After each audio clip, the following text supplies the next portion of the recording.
Hello guys hello guys இன்னைக்கு நம்ம என்ன வீடியோ பார்க்க போகிறோம் அப்படின்னு பார்த்தீங்கன்னா அமெரிக்காவில் இருந்த மிகப்பெரிய ஒரு பிஸ்னஸ் ஷோ தான் பார்க்க போகிறோம். ஸோ இது என்னோட சேனல் யூடியூப் சேனலோட ஃபஸ்ட் வீடியோ. ஸோ மறக்காமல் வீடியோ ஃபுல்லாக பாருங்கள், சப்ஸ்கிரைப் பண்ணிக்கோங்க, லைக் பண்ணிக்கோங்க. ஸோ வாங்க வீடியோக்குள்ள போகலாம். ஸோ இன்னைக்கு நம்ம என்ன பிஸ்னஸ் ஸ்டோரி பார்க்க போகிறோம் பார்த்தீங்கன்னா அமெரிக்காவில் ஒரு என்ன சொல்கிறது ஒரு ரொம்ப ரொம்ப செக்யூர்டான பிரிசன் அப்படின்னு சொல்லிட்டு ஒரு பிரிசன் இருக்குது. பிரிசனோட நேம் ஆல்பார்டஸ் பிரிசன். ஸோ இந்த பிரிசன் பற்றி உங்கள் எல்லாருக்கும் கொஞ்சம் மோஸ்ட்லி தெரிஞ்சுக்க வாய்ப்பு இருக்குன்னு நான் நம்புகிறேன். ஸோ அந்த பிரிசனில் நடந்த ஒரு பிஸ்னஸ் ஸ்டோரி தான் இன்னைக்கு நம்ம பார்க்குறோம்.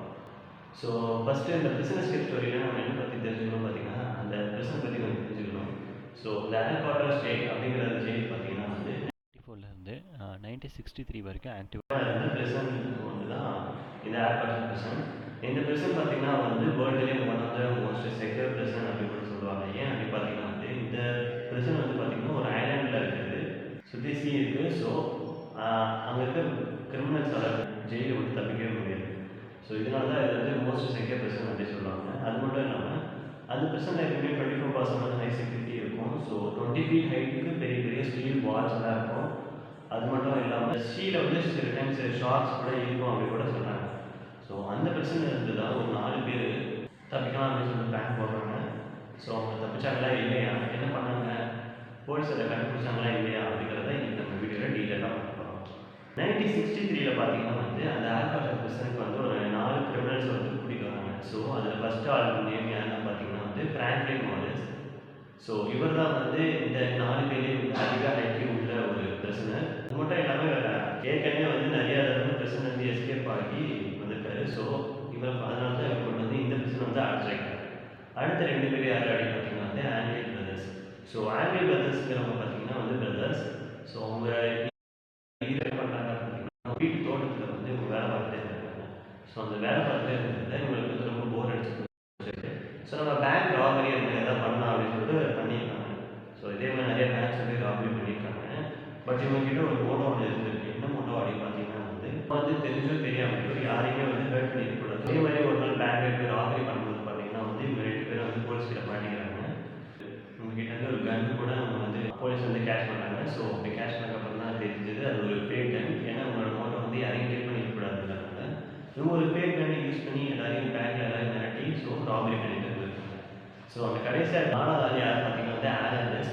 ஸோ இவர் தான் அங்கே இருக்கிற 4 பேரையே ரொம்ப ரொம்ப ஐக்கியம் கம்மியான ஒரு ஆள்.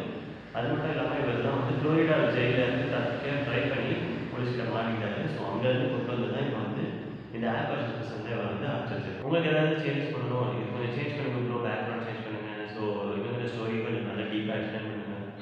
இல்லை இந்த ஸ்டோரி உங்களுக்கு பிடிச்சது எதோ இருந்தாலும் மறக்காமல் கமெண்ட் செக்ஷன் சொல்லுங்கள், நான் அதை ரிவ்யூ பண்ணி பார்த்துட்டு ஸோ என்னோட அடுத்த வீடியோவில் உங்களுக்கு இன்னும் கொஞ்சம் நான் ரொம்பவே இன்ட்ரெஸ்டிங்கான வீடியோஸ் எல்லாமே போடுறேன். உங்களோட இந்த பிரிசனுக்கு டே 1லேருந்து என்ன பண்ணாங்க பார்த்தீங்கன்னா ஒரு கேங்காக செஞ்சுட்டு இந்த பிரிசன் தப்பிக்கிறதுக்காக பிளான் போடுறாங்க. ஸோ உங்க 4 பேருமே என்ன பண்ணுறாங்க பார்த்தீங்கன்னா பக்கத்து செல்லுலேயே போலீஸ் அடைச்சும் வைக்கிறாங்க.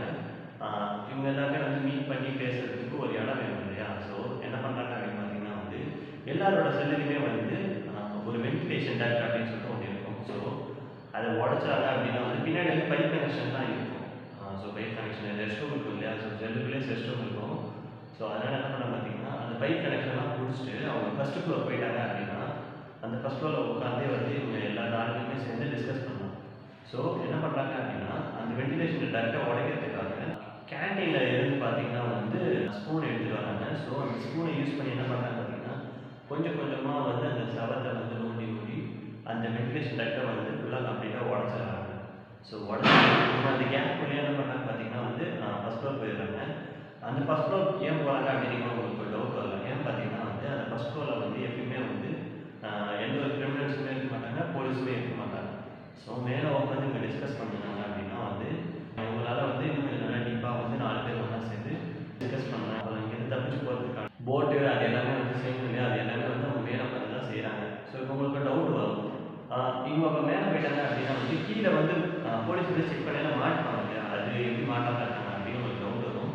அதுக்கு இவங்க என்ன பண்ணியிருக்காங்க அப்படின்னு பார்த்தீங்கன்னா கார்ட்போர்டு பார்த்தீங்களா, கார்ட்போர்டை யூஸ் பண்ணி அந்த உடச்ச வென்டிலேஷன் டக்ட் மாதிரியே ஒன்று டூப்ளிகேட்டாக ஒன்று ஃபேக்காக செஞ்சு அந்த உடஞ்ச இடத்துல இதை செட் பண்ணி வச்சுருக்காங்க. செட் பண்ணி வச்சுட்டு ஸோ தூரத்தில் பார்க்கும்போது பார்த்தீங்கன்னா நடக்காத மாதிரி உடையாத மாதிரி அது நார்மலாக இருக்கிற மாதிரி தான் தெரியும் போலீஸ்க்கு. ஸோ அதை போலீஸ் கவனிக்கல. அப்புறம் அவங்களுக்கு என்ன டவுட், இவங்க கீழே வந்து போலீஸ் வந்து செக் பண்ணி ஆளே இருக்க மாட்டாங்க. அப்போ அவங்க என்ன பண்ணுவாங்க அப்படின்னு ஒரு டவுட் வரும். அப்போ என்ன பண்ணுறாங்க அப்படின்னு பார்த்தீங்கன்னா வந்து ஒரு ஃபேக்கான ஒரு டூப்ளிகேட்டான ஒரு ஹெட் வந்து இவங்களே செய்கிறாங்க. எதை யூஸ் பண்ணி பண்ணுறாங்க பார்த்தீங்கன்னா இந்த டாய்லெட் பேப்பர்ஸு, அப்புறம் இந்த டஸ்ட்டு, டூத் பேஸ்ட்டு, அது எல்லாத்தையும் யூஸ் பண்ணி ஃபேக்காக ஒரு ஹெட் செஞ்சுட்டு அது மேலே தலைக்கு மேலே முடி ஒட்டி வைக்கிறாங்க. அது எங்கே தெரிஞ்சுருவாங்கன்னு பார்த்தீங்கன்னா வந்து போயிட்டு இந்த சலூன் இருக்கும், சலூனில் இருக்கிற ஒரிஜினல் ஹேரை எடுத்துகிட்டு வந்து அந்த ஃபேக்கான ஹெட்டு மேலே வச்சு ஒட்டி அந்த ஃபேக்கான ஹெட்டை வந்து பெட் மேலே வச்சுட்டு பெட்ஷீட் போட்டு க்ளோஸ் பண்ணி வச்சு இவங்க வந்து மேலே ஃபஸ்ட் ஃப்ளோர் போயிடுவாங்க. ஸோ போலீஸ் வந்து செக் பண்ணி பார்க்கல எப்படி இருக்கும் பார்த்தீங்கன்னா வந்து இவங்க எல்லாம் 4 பேரும் தூங்குற மாதிரி இருக்கும். ஸோ இதே தான் இவங்க வந்து டெய்லியும் பண்ணிகிட்டே இருந்திருக்காங்க. ஸோ இதே மாதிரி ஒரு 6 மந்த்ஸ் கிட்ட பண்ணிகிட்டே வந்து என்ன பண்ணுறாங்க பார்த்தீங்கன்னா வந்து இந்த பிரச்சனை வந்து தப்பிச்சிடலாம். பட் தப்பிச்சாலும் வெளில என்ன இருக்குது பார்த்தீங்கன்னா கடல் இருக்குது. ஸோ அந்த கடலில் இருந்து தப்பிக்கிறதுங்கிறது ரொம்ப ரொம்ப விஷயம். ஸ்விம் பண்ண என்ன பண்ணுறாங்க அப்படின்னு பார்த்தீங்கன்னா வந்து ஒரு ரேஃப்ட் செய்கிறாங்க. அந்த ரேஃப்ட் எப்படி செய்கிறாங்க அப்படின்னு பார்த்தீங்கன்னா இந்த பிரச்சனையில் இருக்கவங்க எல்லாருமே வந்து ஒரு ரெயின் கோட் இருக்கும். ஸோ அந்த ரெயின் கோட்டை யூஸ் பண்ணி ஒரு ரேஃப்ட் செஞ்சு அது மட்டும் இல்லாமல் பார்த்தீங்கன்னா வந்து ஒரு உட்டனில் வந்து இது பண்ணியிருக்காங்க. அது உட்டன் துடுப்பு இருக்குது பார்த்தீங்களா? ஸோ அந்த துடுப்பும் ரெடி பண்ணியிருக்காங்க. அவங்க வேலை பார்க்குற இடத்துல இருந்து எல்லாத்தையும் கொஞ்சம் கொஞ்சம் பொருளாக எடுத்து வந்து செஞ்சு இவங்க இப்போ ரேஃப்டை ரெடி பண்ணிட்டாங்க, துடுப்பும் ரெடி பண்ணிட்டாங்க. ஸோ அந்த 4 பேருமே என்ன பண்ணுறாங்க பார்த்தீங்கன்னா வந்து 10 மணிக்கு தப்பிக்கிறோம் அப்படின்னு சொல்லிட்டு பிளான் போடுறாங்க. அவங்க பிளான் படி என்ன பண்ணோம் அப்படின்னு பார்த்தீங்கன்னா 10 மணிக்கு வந்து இவங்க 4 பேருமே வந்து அந்த ஃபஸ்ட் ஃப்ளோர் வந்துடணும். ஸோ எல்லாருமே வந்து ஒன்றா மீட் பண்ணிட்டு அப்புறம் அவங்க வந்து ஒன்றா கிளம்புற மாதிரி தான் பிளான். அன்றைக்கி கிளம்புற அன்றைக்கி என்ன ஆச்சு அப்படின்னு பார்த்தீங்கன்னா வந்து இவங்க நம்ம ஃப்ராங்க்லின் மோரிஸ் அப்புறம் வந்து ஆலன் பிரதர்ஸ் இவங்க 3 பேருமே வந்து ஃபஸ்ட் ஃப்ளோர் வந்துட்டாங்க. பட் அந்த ஆலன் வெஸ்ட் அந்த ஐக்கியூ கம்மியான ஆள் ஒருத்தர் இருக்கார் பார்த்தீங்கன்னா 4வது அவர் வந்து லேட்டாக வந்திருக்காரு. ஆனால் இவங்க 4 பேருக்குமே வந்து டைம்ங்கிறது ரொம்ப ரொம்ப இம்பார்ட்டண்ட்டு. ஸோ என்ன பண்ணுறாங்க பார்த்தீங்கன்னா இவங்க 3 பேருக்குமே வந்து நம்ம கிளம்புனா அவங்க வர லேட் ஆகுது அப்படின்னு சொல்லிட்டு இவங்க 3 பேர் மட்டுமே தப்பிச்சிடுறாங்க. ஏன் அப்படின்னா அவங்க இப்போ என்ன பண்ணணும், அவங்க நைட்டு எங்கேயாவது தப்பிச்சுட்டு இந்த பிரிசன் எடுத்து எஸ்கேப் ஆகணும். பிரிசன் எடுத்து எஸ்கேப் ஆகி அந்த கடலை தாண்டி சிட்டிக்கு போகணும். சிட்டிலேருந்து எஸ்கேப் ஆகி வேறு எங்கேயாவது போகணும். அப்போ தான் வந்து போலீஸ் கிட்ட வர மாட்டாங்க. இது எல்லாமே வந்து இன்னைக்கு நைட்டுக்குள்ளேயே நடக்கணும். ஸோ அடுத்த நாள் விடுத்துச்சு அப்படின்னா வந்து போலீஸ்க்கு வந்து கண்டுபிடிச்சாங்க அவங்க 4 பேர் தப்பிச்சிட்டாங்கன்னு சொல்லிட்டு. அதனால அவங்க 3 பேருமே பிரிசன் வந்து தப்பிச்சு அவங்களோட ரேஃப்டை யூஸ் பண்ணி பக்கத்தில் இருக்கிற சிட்டி வந்து பார்த்தீங்கன்னா சான் ஃப்ரான்சிஸ்கோ. ஆனால் அவங்க வந்து அங்கே போகாமல் ஏஞ்சல் ஐலாண்ட்ஸ் அப்படின்னு சொல்லிட்டு ஒரு ஐலாண்ட் இருக்குது. அது வந்து நம்ம பிரசன்ட்லேருந்து பார்த்தீங்கன்னா 2 மைல் தூரம். ஸோ அந்த 2 மைல் தூரத்தில் இருக்கிற அந்த ஏஞ்சல் ஐலாண்ட்ஸுக்கு போயிருக்காங்க. அங்கேருந்து பார்த்தீங்கன்னா வந்து கவுண்டி அப்படின்னு சொல்லிட்டு பக்கத்தில் ஒரு ஊர் இருக்குது. ஸோ அங்கேருந்து அங்கே போயிட்டு என்ன பண்ணுறாங்க பார்த்தீங்கன்னா வந்து ஒரு காரை ஸ்டீல் பண்ணி ஸோ அந்த ஊர்லேருந்து தப்பிச்சு போகிறது தான் அவங்களோட பிளானாக இருக்குது. அதே மாதிரி தான் அவங்க பண்ணி தப்பிச்சிருக்காங்க. பட் அமெரிக்கன் கவர்மெண்ட் என்ன பண்ணியிருக்காங்க பார்த்தீங்கன்னா வந்து இவங்க தேடி பார்த்துருக்காங்க. பட் அவங்களால கண்டுபிடிக்க முடியல. அவங்க என்ன ஆனாங்க, உயிரோட தான் இருக்காங்களா இல்லையா அப்படிங்கிறது அவங்களால கண்டுபிடிக்க முடியல. அதுக்கப்புறம் என்ன பண்ணுறாங்க அப்படின்னு பார்த்தீங்கன்னா வந்து கடைசியாக வந்து இவங்க 3 பேருமே இறந்து போயிட்டாங்க அப்படின்னு சொல்லிட்டு கேஸை க்ளோஸ் பண்ணிடுறாங்க. இப்படி க்ளோஸ் பண்ண அமெரிக்கன் கவர்மெண்ட்டுக்கு 2013 பார்த்தீங்கன்னா ஒரு லெட்டர் வருது. ஸோ சான் ஃப்ரான்சிஸ்கோ இருக்கிற ஒரு போலீஸ் ஸ்டேஷனுக்கு ஒரு லெட்டர் வருது. அந்த லெட்டரில் என்ன போட்டிருக்காங்க அப்படின்னு பார்த்தீங்கன்னா வந்து நாங்கள் 3 பேருமே தப்பிச்சு 50 இயர்ஸ் ஆகிடுச்சு. நாங்கள் அதை செலிப்ரேட் பண்ணுறதுக்கு உங்களுக்கு இந்த லெட்டர் நாங்கள் சென்ட் பண்ணியிருக்கோம் அப்படின்னு போட்டிருக்காங்க. இது படித்தவங்க தான் அவங்களுக்கு தெரிய வருது மேபி உங்கள் உயிரோட இருக்கலாம் அப்படின்னு சொல்லிட்டு கேசஸ்லாம் கொஞ்சம் எடுத்து பார்க்கும்போது பார்த்தீங்கன்னா வந்து இவங்க தப்பிச்சு போனதுக்கான க்ளூஸ் வந்து அதிகமாக இருந்திருக்கு. அந்த ஏஞ்சல் ஐலாண்ட்ஸில் நம்ம யூஸ் பண்ண ரேஃப்ட் இருந்திருக்கு, அப்புறம் பேடில் இருந்திருக்கு. அது மட்டும் இல்லாமல் அந்த கவுண்டிங்கிற சிட்டியில் இருந்து பார்த்தீங்கன்னா வந்து அன்றைக்கி நைட்டு பார்த்தீங்கன்னா ஒரு கார் வந்து காணாமல் போயிருக்கு. ஸோ இதெல்லாம் வந்து பார்க்கும்போது பார்த்தீங்கன்னா அவங்க 3 பேருமே வந்து தப்பிச்சு போயிருக்காங்க அப்படிங்கிறது தெரிய வருது.